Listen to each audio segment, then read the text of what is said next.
My name is Fredrix LiveNDirect, currently known as Fredrix LiveWire. We mix it up from a different brand.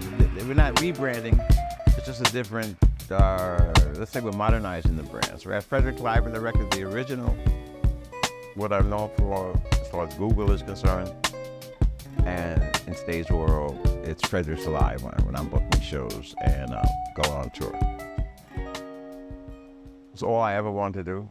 Since I was like 15, that's all I ever wanted to do. Never really wanted to do anything else, and that's with 2 college degrees.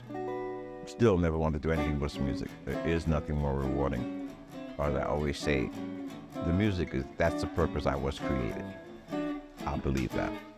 Because I'm never happy doing anything else but music, and that's 360.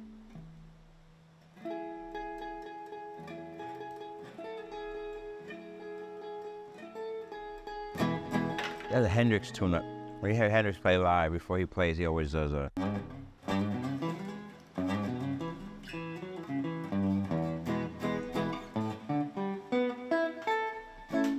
Then you know you're in tune.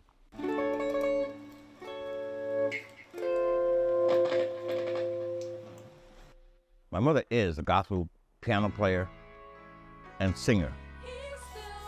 My dad played like the Miles Davis and the John Coltrane, and he's a big fan of Ray Charles. So you got the gospel music playing in the house, and you got my dad playing the jazz music. My dad always said, whatever you do, just be good at it. So I was always practicing, always practicing. My dad was off on the Naval Reserve, so every year my dad would go to a different country, and he'd always bring something back. So one particular time he came back, he brought back an acoustic guitar. One day when my brother, the trumpet player, he puts on, he said, yo, you gotta hear this record, man, you gotta hear this record. And he puts on Hendrix's Band of Gypsies, Jimi Hendrix Band of Gypsies. And he's saying that's live at the Fillmore. What is that thing going on in the background? Hendrix is like going in, man. He's just like, yo, Hendrix live at the Fillmore, Band of Gypsies out. He's going in. I wanna know what that thing is going on. That's my first introduction to Hendrix. I was staying up late one night, watching Johnny Carson. My mother comes downstairs in the den. She says, go to bed. You got to get up to go to school in the morning. But before the commercial came on, Johnny Carson goes, and next we have a guy who plays guitar with his teeth. Sure enough, I'm watching like, I guess a rerun or something. And Hendrix comes out on the stage and he starts playing. And before he could play with his teeth, his amp blows up and he walks off the stage. And I said, wait a minute. His style comes from doing what I was doing. He followed all the blues cats. He followed all the old cats. He was a big Albert King fan. And then once I heard Hendrix, I was like, oh, that's it. I saw it, I listened to the music and said, and all of these things in Hendrix's songs just resonated with me. So it wasn't just the music, but he had that kind of like, be yourself, be an individual, do your thing, don't care what people say. So you take that and you mix that with, a little bit of weed and psychedelics, and that was me. So once I started playing, I felt that thing with Hendrix. I started watching the videos and watching the tapes, listening to the music, and I connected. It just resonated. As much as my fascination with Hendrix, Hendrix was fascinated with Wes Montgomery and Albert King. So when you're striving to be the best, you have to also look at their influences, what made them who they are. So the Wes Montgomery stuff is all that.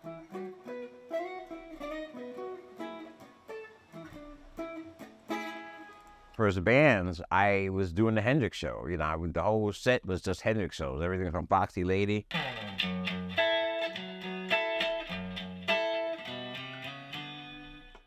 To every other Hendrix song that I could think of. And I did that for almost like 10 years, just doing the Hendrix show, like from here to California. And eventually what I realized was, like I was interviewed by the LA Times one time, and it's a full-page article. And in that interview, in that page interview in the LA Times, they mentioned Hendrix's name like 64 times, and they mentioned my name maybe 7 times.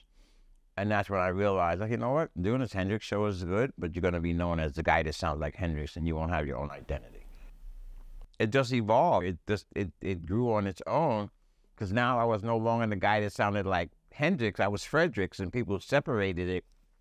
I put my first band together.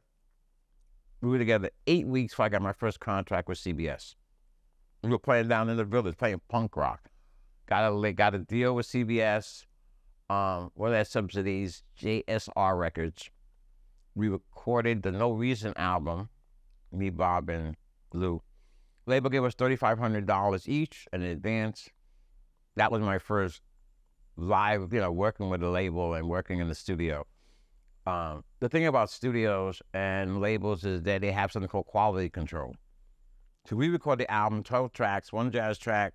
The rest of it's just like really some intense rock music. And when I come back and the engineers mixed it, I said, why does it sound like that? It's all like, you take like a firecracker and put it in a jar and it blows up, you will hear it, but it's muffled.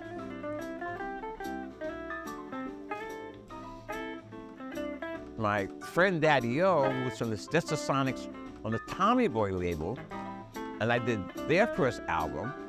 Daddy O, when he reinvents himself, I meet him one day. He's become the vice president of black music for Universal Records. Every new artist that he got, he called me in for. What I need to do now is release all this music. I'm sure people say sometimes, I don't hear a lot of his music, and I'm actually not a person that always releases the music. Oh, I have 3 albums in the can I haven't released. You say to yourself, well, why haven't I released them? 2023 getting ready to end, 2024 is getting ready to begin. How do I change this? How do I get to the next level? Okay, let's start with releasing all this music that I have. Because I ain't write it for me, I wrote it for the world.